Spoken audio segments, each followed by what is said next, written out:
یہ ذہن بالکل کلیئر کر لینا چاہیے، روزے کا ثواب بھی پھر بہت زیادہ ہے، جس طرح یہاں اہمیت بتائی گئی ہے ثواب بھی بہت زیادہ ہے۔ اللہ تعالیٰ کو روزے دار کے منہ کی بو کستوری کی خوشبو سے زیادہ پسند ہے۔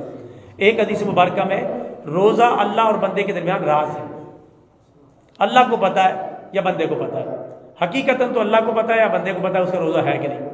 اب ہم میں سے کوئی کسی کے بارے میں نہیں جانتا کہ کسی کا روزہ ہے کہ نہیں۔ مثلا آپ مجھ سے پوچھیں آپ کا مفتی صاحب روزہ ہے، تو اگر میں کہتا ہوں روزہ ہے اور میرا نہ ہوا، آپ کو کیا پتہ؟ یہ تو اللہ کو پتہ ہے۔ اس طرح میں آپ سے پوچھوں کسی سے بھائی آپ کا روزہ، آپ کہتے ہیں نہیں بالکل میں نے روزہ رکھا ہے، ایک بھی نہیں چھوڑا، حالانکہ ایک بھی نہیں رکھا، ہو سکتا ہے ایک بھی نہیں چھوڑا ایک بھی نہیں رکھا، لیکن ہم بتا نہیں سکتے کہ اس کا روزہ ہے یا نہیں ہے۔ گھر والوں کو ویسے پتہ چل جاتا ہے وہ سحری وغیرہ کی وجہ سے گھر والوں کو، لیکن اگر گھر والوں کو بھی نہ بتا میں نے ویسے ہی رکھ دیا، گھر والوں کے سامنے نہ کہیں اور رکھا نہیں، تو یہ راز ہی رہ جاتا ہے اللہ اور بندے کے درمیان۔ اس لیے اللہ تعالیٰ اس کا انعام بھی بہت زیادہ دے گا۔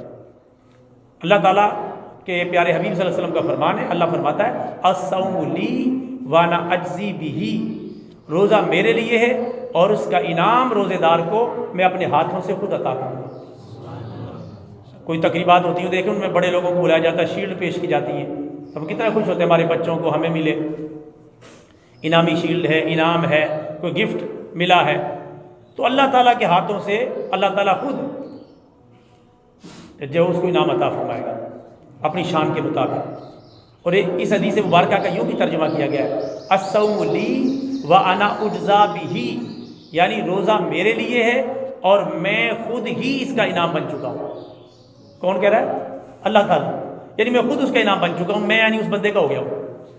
دوسرے الفاظ میں آسان میں سمجھ لیں، میں اس بندے کا ہو گیا ہوں، اب یہ مانگتا چلا جائے میں دیتا چلا جاؤں، اور میں اس کو کبھی بھی ناراض نہیں ہونے دوں گا، جو کچھ یہ مانگتا چلا جائے گا میں دیتا چلا جاؤں۔ یعنی اللہ ہی بندے کا ہو جائے تو پھر تو بات ہی ختم، پھر تو اللہ تعالیٰ سے جو عرض کریں گے اللہ تعالیٰ مانتا چلا جائے گا۔ اللہ تعالیٰ کا یہ جو فرمان ہے حدیث مبارکہ میں آیا ہے کہ روزہ میرے لیے میں خود اس کا انعام بن جاتا ہوں۔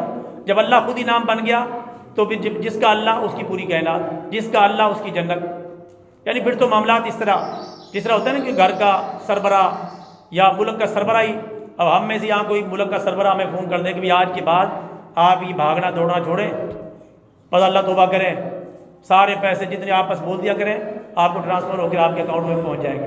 کسی ورکر کو ہی فون آ جائے، ورکر جائے گا دوبارہ نوکری پہ، ہو گئے جائے پڑے بھاڑ میں نوکری، میں نے کیا کرنا ہے 30-40 ہزار کے لیے، آپ کو آپ کے ڈیمانڈ کے اوپر جو ہے وزیر اعظم کی طرف سے آپ کے اکاؤنٹ میں پیسے آنے شروع ہو جائیں، بس جتنے بھیجنے بھائی اس دفعہ بھیج دو 5 لاکھ 10 لاکھ، پرواہی کروں کہ ساری زندگی کا میں نے ذمہ داری لی تھی۔ تو یہ تو دنیا کی مثال ہے، ہم اتنے بے فکرے ہو جائیں گے یار کیا کمال ہو گیا ہے، وہ تو اللہ ہے، یہ کیا کمال ہو گیا ہے، اس سے بڑا تو کمال ہی کوئی نہیں ہے، کتنا بڑا کمال ہو گیا ہے۔ اللہ فرماتا ہے روزہ میرے لیے اور میں خود اس کا انعام بن چکا ہوں، اب میں تمہارا ہو چکا ہوں، تم میرے میں تمہارا، تم مجھ سے مانگو میں تمہیں عطا کروں، تم سوال کرو میں دے دوں، تم جھولیاں پھیلاؤ میں جھولیاں بھر دوں، تو کتنا بڑا انعام ہے میرے بھائیو۔ اس لیے روزہ نہ چھوڑیں خدا کے لیے، اگر کوئی چھوڑ رہا ہے۔ اب تو روزے بھی پہلے کہتے تھے رمضان آ گیا، اب رمضان گیا، جا رہا رمضان آخری عشرہ ہے، اس کے بھی آج کون سا روزہ ہے؟ 24واں روزہ ہے۔ آگے دیکھیں 6 روزے بنتے ہیں، کتنے بنتے ہیں، ایک روزے کا فرق آ سکتا ہے۔ تو روزہ تو گیا، رمضان بھی گیا، اور یہ مہمان مہینہ اب سال بعد آئے گا، تو اس سے پہلے اب بھی سنبھل جائیں، اب بھی توبہ کر لیں جو بھائی روزہ نہیں رکھتے، سستی نہیں کرتے۔ اور یہ سب سے بڑی ذمہ داری ہے گھر کے سربراہ کی۔ گھر کا سربراہ اگر سست ہے تو پوری فیملی سست ہے، الا ماشاءاللہ کوئی تیز نکل آئے، اور گھر کا سربراہ ایکٹیو ہے تو انشاءاللہ پوری فیملی جو ایکٹیو ہو جائے گی۔ گھر کا سربراہ یہ پورے اپنے گھر میں یہ دیکھ لے کہ کس بندے پر روزہ رکھنا لازمی ہے اور وہ نہیں رکھ رہا، اس کے خلاف تھوڑا سا ایکشن لے، سمجھائے، تبلیغ کرے، دعوت دے، پھر بھی نہیں مانتا تو تھوڑی سختی کرنے میں کوئی حرج نہیں، یہ فرض ہے، فرض پہ سختی بنتی ہے، فرض پہ سختی کرنا بالکل جائز ہے۔ اگر گھر میں کوئی بندہ روزہ نہیں رکھ رہا اس پہ سختی کریں، مرد ہے تو وہ سختی کرے، اگر عورت سربراہ ہے، آج کل عورتیں سربراہ زیادہ تر گھروں کی، عورت اگر سربراہ پھر وہ سختی کرے۔